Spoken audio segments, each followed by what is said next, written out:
Rami's kitchen. இன்னைக்கு ஒரு dinner recipe பார்க்க போகிறோம். So chicken gravy with phulka. So chicken gravy செய்கிறதுக்கு முன்னாடி நம்ம புல்காவுக்கு மாவு பிசைஞ்சு வச்சுக்கலாம். ஸோ வீட் ஃப்ளார் 2 கப் எடுத்திருக்கேன். அதில் 1/2 டீஸ்பூன் சால்ட்டு போட்டுக்கலாம். அப்புறம் வந்து ஒரு 2 டீஸ்பூன் குக்கிங் ஆயில் போட்டுக்கோங்க. அந்த புல்கா வந்து நல்லா சாஃப்டாக வர்றதுக்கு. அப்புறம் இது வந்து ஒரு 1/4 டம்ளருக்கும் குறைவான பால். இது பால் சேர்த்து வந்து சப்பாத்தி மாவு பிசைஞ்சு பாருங்கள், டேஸ்ட் நல்லாயிருக்கும். சப்பாத்தி நல்லா சாஃப்டாக வரும். இது வந்து கொஞ்சமாக அதே 1/2 டீஸ்பூன் அளவுக்கு சுகர். இது எல்லாமே வந்து சப்பாத்தி சாஃப்டாகவும் டேஸ்ட்டாகவும் இருக்கும். ஸோ இது நல்லா சேர்ந்து நல்லா பிசைஞ்சப்புறம் ஒரு வெட் கிளாத் வச்சு அதை நல்லா வந்து கவர் பண்ணி ஒரு 30 to 1 hour நல்லா வந்து மாவு ஊற வச்சுருங்க. இப்போ சப்பாத்தி நல்லா வரும்.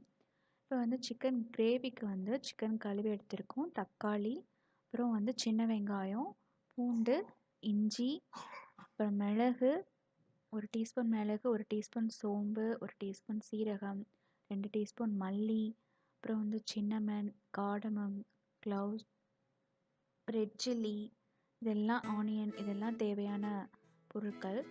இப்போ வந்து நம்ம வந்து ஃபஸ்ட்டு அந்த பேஸ்ட் அரைக்கிறதுக்கு நம்ம மசாலா ரெடி பண்ணிக்கலாம்.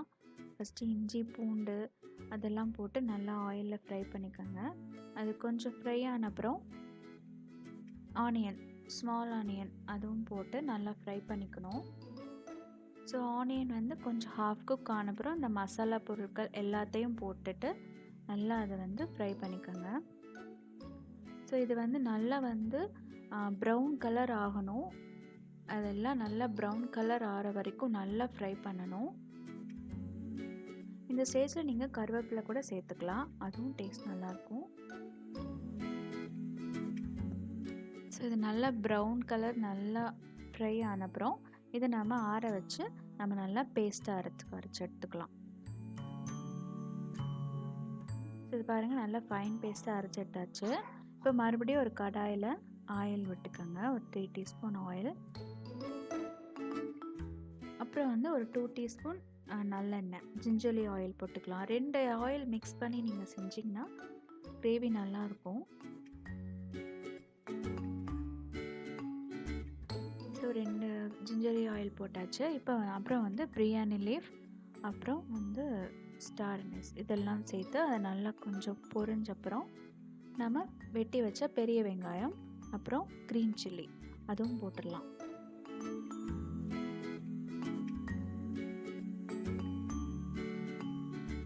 ஸோ அது வந்து நல்லா ஃப்ரை ஆன அப்புறம் இப்போ தான் நம்ம தக்காளி சேர்க்க போகிறோம்.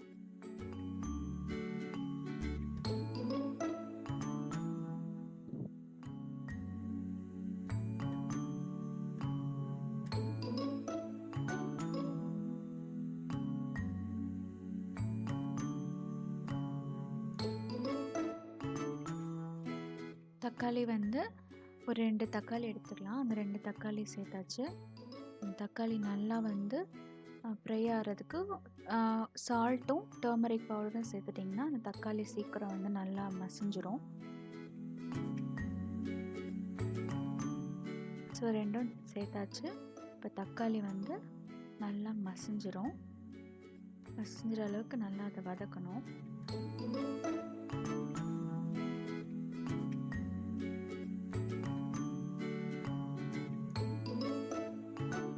தக்காளி வந்திங்கன்னா நல்லா மசிஞ்சிடுச்சு. இப்போ வந்து நம்ம சிக்கன் சேர்த்து அதை நல்லா ஆயிலில் வந்து நல்லா ஃப்ரை பண்ணிக்கலாம்.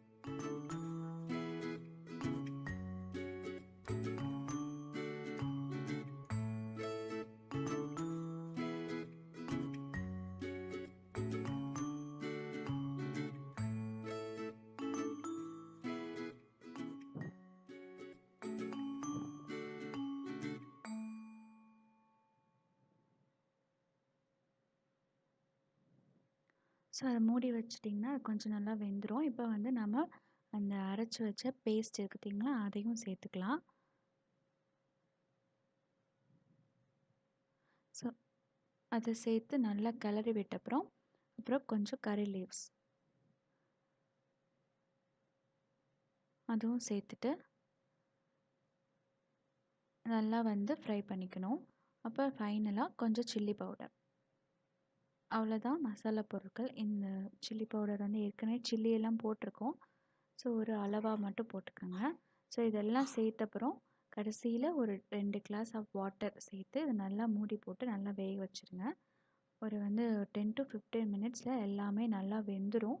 உங்களுக்கு டேஸ்டான சிக்கன் கிரேவி வந்து ரெடி ஆயிடுச்சு. உப்பு பத்தலைன்னா ஃபைனலாக கொஞ்சம் உப்பு சேர்த்துக்கோங்க.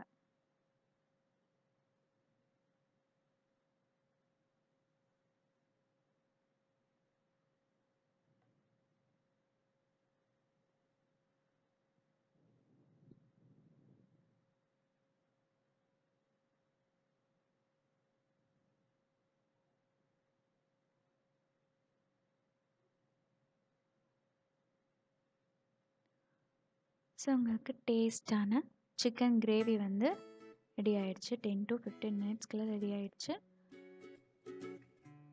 சிக்கன் கிரேவி ரெடி ஆயிடுச்சு. இப்போ வந்து நம்ம புல்கா வந்து சுட்டு எடுத்துக்கலாம். இந்த வீடியோ உங்களுக்கு பிடிச்சிருந்துச்சுன்னா சப்ஸ்கிரைப் பண்ணுங்கள். சேனலை மறக்காமல் சப்ஸ்கிரைப் பண்ணுங்கள். தேங்க்யூ ஃபார் வாட்சிங்.